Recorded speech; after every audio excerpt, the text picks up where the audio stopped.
भगवान के लिए जतिन कुछ तो रहम करो। तुम्हें भगवान से डर नहीं लगता क्या? शालिनी रोते हुए जतिन के पैर पकड़ चुकी थी, जो अपनी 2 दिन की बच्ची के मुंह में पत्थर भर रहा था। घटिया औरत, एक तो बेटी पैदा की है, ऊपर से मुझे भगवान से डराती है। बच्ची के मुंह में पत्थर भर कर वो उसे चादर में बांध कर घर से निकल गया था और शालिनी रोती रह गई। 2 दिन बाद शालिनी के पैरों के नीचे से ज़मीन निकल गई जब उसे पता चला कि उसके पति ने बच्ची को जंगल ले जाकर। शालिनी अपने कमरे में बैठी आंसू बहा रही थी। उसकी खुशी के दिन पास आते जा रहे थे, मगर अब उसकी खुशी खुशी नहीं बल्कि एक डर बनकर रह गई थी। जतिन ने दो टूक अंदाज में कह दिया था कि उसे सिर्फ बेटा ही चाहिए। शालिनी जानती थी कि उसका बेटा नहीं बल्कि बेटी है। जतिन कुछ दिनों से उससे कह रहा था कि जाकर अल्ट्रासाउंड करवा ले, मगर वो हर समय ही उसे टाल देती और कहती कि जो होगा देखा जाएगा। जतिन ने उसे साफ साफ कह दिया था कि जो होगा मैं वो नहीं देखूंगा, बल्कि मुझे सिर्फ और सिर्फ बेटा ही चाहिए। उसी की बातों को याद करके शालिनी हर समय रोती रहती थी। उसका 7वां महीना चल रहा था, बस 2 महीने ही बचे थे और उसके बाद शायद उसकी ज़िंदगी बर्बाद होने वाली थी, क्योंकि जतिन का व्यवहार तो दिन प्रतिदिन उसकी आंखों के सामने आता जा रहा था। वो हर समय होने वाले बेटे के सपने देखता रहता। जब वो होने वाले बेटे के लिए कपड़े और खिलौने खरीद कर लाता तो शालिनी बेचारी अजीब सी होकर रह जाती। वो जानती थी कि उसकी कोख में एक नन्ही परी पल रही है। अभी बच्चे के जन्म में 2 महीने बचे थे, लेकिन जतिन तो अभी से ही उसके लिए चीज़ें खरीदने लगा था। शालिनी कमरे में बेड के साथ टेक लगाए घुटनों में सर्दी आंसू बहा रही थी। अचानक से कमरे का दरवाज़ा खुला तो शालिनी घबरा गई और जल्दी से अपने पल्लू से आंखें साफ करने लगी ताकि जतिन को कुछ पता ना चले। शालिनी, क्या हुआ है तुम्हें? तुम्हारी तबीयत तो ठीक है? जतिन आते साथ ही चिंतित स्वर से बोला। उसे अपनी पत्नी की बहुत चिंता थी, क्योंकि उसकी नज़र में वो उसके बेटे को जन्म देने वाली थी। शालिनी चुपचाप बैठी रही, क्योंकि उसके पास कोई जवाब ही नहीं था। शालिनी, क्या हुआ है तुम्हें? अगर तुम्हारी तबीयत ठीक नहीं है तो मैं तुम्हें डॉक्टर के पास ले जाता हूँ, लेकिन मुझे बताओ तो सही, आखिर तुम्हें हुआ क्या है? जतिन पत्नी का हाथ पकड़कर बड़े प्यार से कह रहा था। तो शालिनी की आंखें छलक पड़ी। उसे ऐसा लग रहा था कि अब इस प्यार में बस कुछ समय ही रह गया है, क्योंकि वो बड़ी अच्छी तरह से जानती थी कि जब उसकी बेटी होगी तो उसका पति बिल्कुल ही बदल जाएगा। जतिन के बार बार पूछने पर शालिनी ने कह दिया कि उसका सर दर्द कर रहा है, तो वो भी कुछ संतुष्ट हो गया और उसी समय ही उसे सर दर्द की दवाई भी खिला दी, जो शालिनी ने चुपचाप खा ली, जबकि उसके सर में दर्द भी नहीं था। उसके तो दिल में दर्द था, और वो भी जतिन की वजह से। प्रेग्नेंट होने से पहले वो दोनों पति पत्नी हर समय ही यही प्रार्थना करते रहते थे कि भगवान हम पर भी कृपा कर दो। और जब भगवान की कृपा हुई तो जतिन ने अपनी इच्छा बदल ली। उसकी इच्छा सिर्फ बच्चा नहीं बल्कि बेटा था। शुरू शुरू में शालिनी भी यही प्रार्थना करती कि जतिन की इच्छा पूरी हो जाए, लेकिन जब 5वें महीने में उसे अल्ट्रासाउंड करवाते समय मालूम हुआ कि वो एक बेटी को जन्म देने वाली है, तभी से वो अजीब सी होकर रह गई थी। हर समय जतिन खुशियाँ मनाता रहता, बेटे के लिए शॉपिंग करके लाता रहता, मगर वो उसकी किसी खुशी में शामिल न होती। वो तो हर समय ही छुप छुप कर घर के कोनों में बैठी आंसू बहाती रहती। उनकी शादी को पूरे 5 साल हो गए थे और 5 साल बाद ही इन्हें ये खुशी नसीब हो रही थी। लेकिन जतिन तो भगवान का धन्यवाद करने के बजाय अपनी इच्छा दिन प्रतिदिन बढ़ाता जा रहा था। उसने बेटे का नाम भी सोच लिया था। जतिन कहता था कि वो हर समय ही अपने बेटे को अपने सीने से लगाए रखेगा। उसकी बातें शालिनी को बहुत ज़्यादा दुख देती, मगर वो बेचारी कुछ न कह पाती। जतिन तो वहाँ से जा चुका था, क्योंकि उसे काम पर जाने के लिए देर हो रही थी। लेकिन शालिनी अब भी वहीं पर बैठी यही सोच रही थी कि जब बेटी पैदा होगी तो जतिन क्या हंगामा मचाएगा। शाम को जतिन जब काम से वापस आया तो वो दोबारा अल्ट्रासाउंड की जिद करने लगा। वो नहीं जानता था कि उसकी पत्नी अपनी पड़ोसन के साथ जाकर पहले ही अल्ट्रासाउंड करवा चुकी है। शालिनी, आज मैं तुम्हारा कोई बहाना नहीं सुनूंगा, तुम बस मेरे साथ डॉक्टर के पास चलो। वो अपनी पत्नी का हाथ पकड़े उसकी मिन्नत कर रहा था, मगर शालिनी बार बार नहीं किए जा रही थी। जतिन भी अपनी जिद पर अड़ा हुआ था। आखिर में शालिनी को ही घुटने टेकने पड़े, लेकिन उसने कह दिया कि वो आज नहीं बल्कि कल डॉक्टर के पास जाएगी, क्योंकि आज तो बहुत देर हो चुकी थी। जतिन भी उसकी बात मान गया, क्योंकि उसके लिए ज़्यादा महत्वपूर्ण आज जानना नहीं बल्कि सिर्फ जानना ज़रूरी था। जतिन सुबह सवेरे शालिनी के सर पर सवार हो गया। कि जल्दी से तैयार हो जाओ, हम डॉक्टर के पास चलते हैं। आज उसने काम से भी छुट्टी कर ली थी। वो एक फैक्ट्री में फॉरमैन का काम करता था और उसकी सैलरी भी बस नॉर्मल ही थी। शालिनी 10 बजे तक तो कामों में लगी रही, हर समय किसी न किसी काम का बहाना बना देती। मगर जैसे ही जतिन के धीरज का घड़ा भरा तो वो उससे नाराज़ होने लगा। शालिनी, तुम्हारे साथ परेशानी क्या है? अगर तुम अल्ट्रासाउंड करवाने के लिए नहीं जाना चाहती तो मुझे साफ साफ बता दो। इस तरह मैं अपना समय बर्बाद तो नहीं करूँगा। जतिन को नाराज़ होता देखकर शालिनी को उसकी बात माननी ही पड़ी और कह दिया कि बस थोड़ी देर में तैयार होकर आती है। वो अपने कमरे में ड्रेसिंग टेबल के सामने खड़ी बाल ठीक कर रही थी और जतिन बाहर बैठा उसका इंतज़ार कर रहा था। वो शक्ल से बहुत ज़्यादा खुश दिखाई दे रहा था। उसने तो मान लिया था कि सिर्फ बेटा ही होगा, मगर शालिनी अंदर ही अंदर घुल रही थी। 10-15 मिनट बाद जब वो तैयार होकर बाहर आई तो जतिन उसका हाथ पकड़कर उसे घर से बाहर ले गया। बाहर उसकी बाइक खड़ी थी। वो शालिनी को बाइक पर बिठाकर एक प्राइवेट जांच सेंटर में ले गया, क्योंकि वो बस ये जानना चाहता था कि बेटा है या बेटी, और ये काम सिर्फ प्राइवेट सेंटर में ही हो सकता था। शालिनी रास्ते भर यही सोचती रही थी कि जब जतिन को पता चलेगा तो वो क्या करेगा। लेकिन फिर आधे रास्ते बाद ही उसने सोचा कि जब तक इस सच को छुपा कर रख सकती है तब तक छुपाएगी, ताकि कुछ समय और सुकून से गुजर जाए।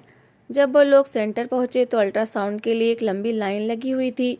शालिनी भी उसी लाइन में खड़ी हो गई, मगर वो इतनी देर खड़े रहने के कारण बहुत ज़्यादा थक गई थी। फिर वो लाइन से निकली और जतिन के साथ आकर बेंच पर बैठ गई। जतिन, मैं बहुत थक गई हूँ, मैं तो कहती हूँ कि घर चलते हैं। जो हमारे भाग्य में होगा हमें मिल जाएगा। वो जतिन के कंधे पर हाथ रखते हुए बोली तो जतिन नहीं में सर हिलाने लगा। शालिनी, क्या हो गया है? अब यहाँ तक आ गए हैं तो अब आगे भी इंतज़ार कर लेंगे। अगर तुम लाइन में खड़ी नहीं रह सकती तो मैं लाइन में खड़ा रहकर तुम्हारी बारी का इंतज़ार करता हूँ। जब तुम्हारा नंबर आएगा तो तुम उठकर आ जाना। ये कहकर वो खुद लाइन में लग गया। शालिनी की आंखों से आंसू बाहर निकलने लगे थे और उसका दिल भी उदास था। वो अपने पति को नाराज़ नहीं करना चाहती थी, लेकिन इस सब में शालिनी का तो कोई दोष भी नहीं था। ये तो भगवान की मर्जी है, वो जिसे चाहे बेटा दे और जिसे चाहे बेटी। वैसे भी बेटी तो लक्ष्मी का रूप होती है, लेकिन जतिन जैसे कुछ जाहिल लोग बेटियों को वरदान के बजाय अभिशाप समझते हैं और अपने साथ साथ अपनी पत्नियों को भी तंग करते हैं। जतिन को वहाँ पर खड़े हुए अभी सिर्फ 15 मिनट ही हुए थे कि उसका नंबर आ गया। उसने जल्दी से शालिनी को अपनी ओर बुलाया तो शालिनी उसी समय वहाँ से उठकर आ गई और अल्ट्रासाउंड वाले कमरे में पहुँच गई। वहाँ पर एक लेडी डॉक्टर बैठी औरतों का अल्ट्रासाउंड कर रही थी। शालिनी के अलावा भी वहाँ पर 2 औरतें बैठी थीं। वो एक साथ 3 औरतों को अंदर बुलाती थी। जब शालिनी की बारी आई तो वो उस डॉक्टर के सामने हाथ जोड़ने लगी। डॉक्टर साहिबा, मुझे आपकी एक मदद की ज़रूरत है। मेरा पति नहीं चाहता कि मैं बेटी पैदा करूं। मैं आपसे विनती करती हूं कि आप रिपोर्ट पर बेटा ही लिख दीजिए, ताकि ये मामला अभी दब जाए। वो डॉक्टर के सामने हाथ जोड़ के खड़ी थी तो डॉक्टर को भी उस पर तरस आ गया और उसने अल्ट्रासाउंड करने के बाद उसकी रिपोर्ट पर बेटा लिख दिया, जबकि आज एक बार फिर से शालिनी की बेटी पैदा होने की पुष्टि हो गई थी। पहले तो उसने अपने मोहल्ले की एक बूढ़ी औरत से ही चेकअप करवाया था। वो औरत बड़ी अनुभवी थी, मशीनों के बिना ही बता देती थी कि बेटा है या बेटी। लेकिन आज इस डॉक्टर ने भी पुष्टि कर दी थी। शालिनी तो सांस लेना ही भूल गई। जब वो हाथ में रिपोर्ट पकड़े बाहर निकली तो जतिन चमकती नज़रों से उसकी ओर देख रहा था। उसने तो सोच लिया था कि उसके घर बेटी हो ही नहीं सकती। जतिन ने शालिनी से कुछ नहीं कहा और चुपचाप उसके हाथ से रिपोर्ट ले ली। जैसे ही उसने रिपोर्ट देखी तो उसके चेहरे पर मुस्कुराहट फैल गई और वो अपनी पत्नी के गले से लग गया। उसे होश ही नहीं था कि वो कहाँ खड़ा है। शालिनी की आंखें भीग रही थीं। वो चाह रही थी कि वो उसे सच बता दे, मगर जतिन की खुशी देखकर वो कुछ नहीं कह पाई और इस बात को अपने दिल में ही दबा गई। लेकिन अंदर ही अंदर वो बहुत ज़्यादा डर रही थी कि जब बच्चा पैदा होगा तब तो पता चल ही जाएगा। उसके बाद जतिन उसका क्या हाल करेगा, क्योंकि वो हर समय ही ये कहता रहता था कि उसे बेटी नहीं चाहिए। जतिन जब होशो हवास की दुनिया में वापस आया तो शालिनी का हाथ पकड़कर उसे वहाँ से ले जाने लगा। फिर बाइक पर बिठाकर वो उसे घर ले जाने के बजाय एक अच्छे से रेस्टोरेंट में ले आया। वो रेस्टोरेंट बहुत ज़्यादा महंगा तो नहीं था, लेकिन शालिनी के लिए बहुत बड़ी बात थी। वो शादी के बाद पहली बार रेस्टोरेंट में खाना खाने के लिए आ रही थी, मगर वो जिस कारण से रेस्टोरेंट खाना खाने के लिए आई थी वो तो एक झूठ था। इसलिए उसे अंदर ही अंदर डर भी लग रहा था और घबराहट भी हो रही थी कि ना जाने आगे क्या होगा। जतिन तो बहुत ज़्यादा होश था। खाना खाने के बाद वो घर आ गए और शालिनी आते साथ ही सो गई, क्योंकि वो बहुत ज़्यादा थकी हुई थी और दूसरा उसके सर पर टेंशन भी सवार थी। जतिन कुछ देर तो घर में रहा और फिर बाहर चला गया। पहले तो उसने कहा था कि उसने आज काम से छुट्टी ली है, लेकिन अब वो ये कहकर गया था कि वो काम पर जा रहा है। शालिनी सारा दिन अपने कमरे में आंसू बहाती रही थी कि उसकी समझ में कुछ नहीं आ रहा था कि आखिर वो क्या करे। वो इस झूठ को और आगे चलाना नहीं चाहती थी, लेकिन उसके पास इस झूठ को ख़त्म करने की भी हिम्मत नहीं थी। समय बड़ी तेज़ी के साथ गुजरता जा रहा था। आखिर वो समय भी आ गया जब बच्चे के जन्म का समय था। शालिनी अपने घर पर अकेली थी और जतिन काम पर गया हुआ था। उसकी तबीयत कुछ ख़राब हुई तो उसने जतिन को कॉल मिला दी। उसके हाथ काँप रहे थे क्योंकि आज उसका भांडा फूटने वाला था। जब उसने जतिन को कॉल की तो जतिन की खुशी की सीमा ना रही। उसने शालिनी से कहा कि वो 10 मिनट के अंदर ही घर पहुंच रहा है। जब वो 15 मिनट के बाद घर आया तो वो अपने दोस्त की गाड़ी लेकर आया था, क्योंकि शालिनी ने उससे कहा था कि वो बाइक पर नहीं बैठ सकती। जतिन को गाड़ी चलाना आता था। वो शालिनी को गाड़ी में बिठाकर अस्पताल ले आया।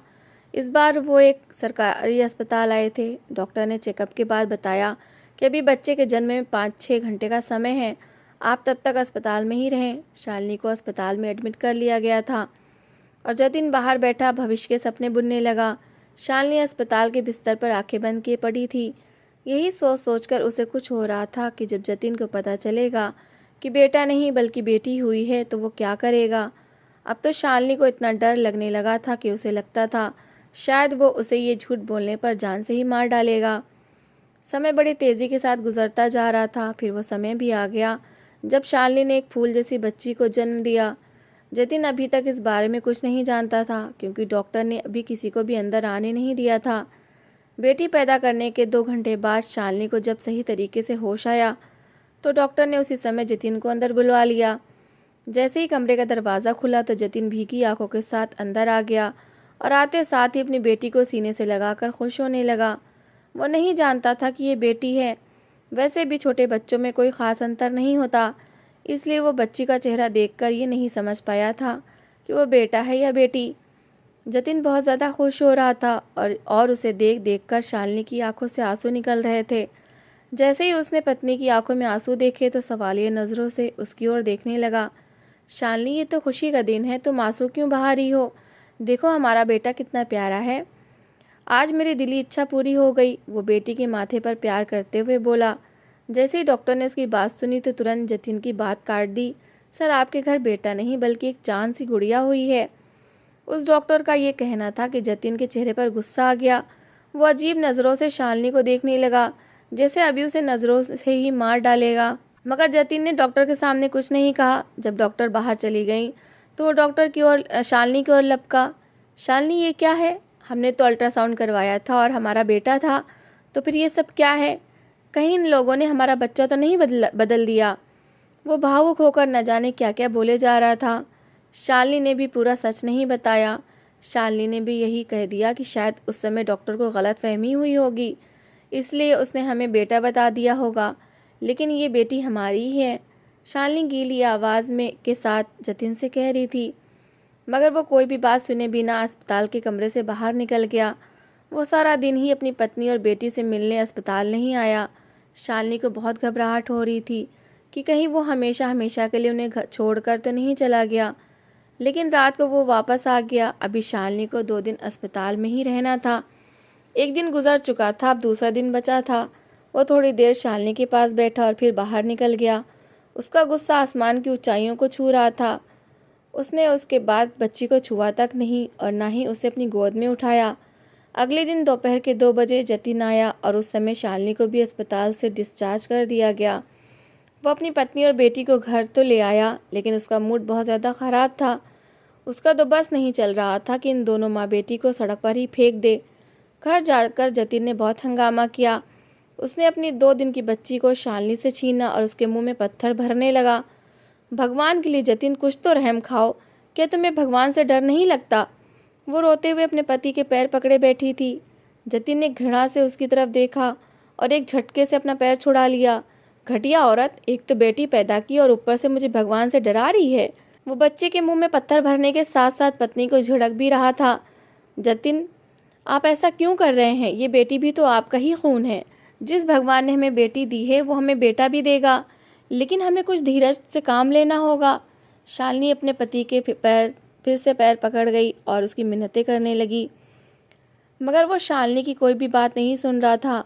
वो अपना पैर छुड़ाकर कमरे के अंदर चला गया और वहाँ जाकर बच्ची को एक कपड़े में बांधने लगा। शालिनी भी उसके पीछे पीछे कमरे में आ गई। उसकी हालत अभी चलने वाली नहीं थी, लेकिन फिर भी वो अपनी बच्ची के लिए जतिन के पीछे पीछे भाग रही थी। जतिन ने जैसे ही बच्ची को एक काले कपड़े में लपेटा तो शालिनी का कलेजा मुंह को आ गया। उसे ऐसा लगा कि अब वो अपनी गुड़िया को फिर से कभी नहीं देख पाएगी। जतिन, आपको भगवान की सौगंध, ऐसा मत करो, ऐसा मत करो। शालिनी ज़मीन पर बैठी उसकी मिन्नतें करने लगी, मगर वो तो कोई भी बात नहीं सुन रहा था। फिर उसने बच्ची को पूरी तरह कपड़े में लपेटा और वहाँ से चला गया। शालिनी उसके पीछे पीछे दरवाजे तक भाग कर गई थी, लेकिन वो शालिनी की कोई बात सुने बिना ही घर से बाहर निकल गया था। वो तो चला गया और शालिनी बेचारी वहीं पर बैठकर आंसू बहाती रह गई। रात होने को थी, मगर अभी तक जतिन का कोई अता पता नहीं था। वो सारी रात ही घर नहीं आया। अगला दिन भी गुजर गया। शालिनी को यही सोच सोच कर घबराहट हो रही थी कि ना जाने वो उसकी बच्ची को कहाँ लेकर गया है और अब तक घर वापस क्यों नहीं आया। 2 दिन बाद जब वो घर वापस आया तो शालिनी के पैरों के नीचे से ज़मीन निकल गई।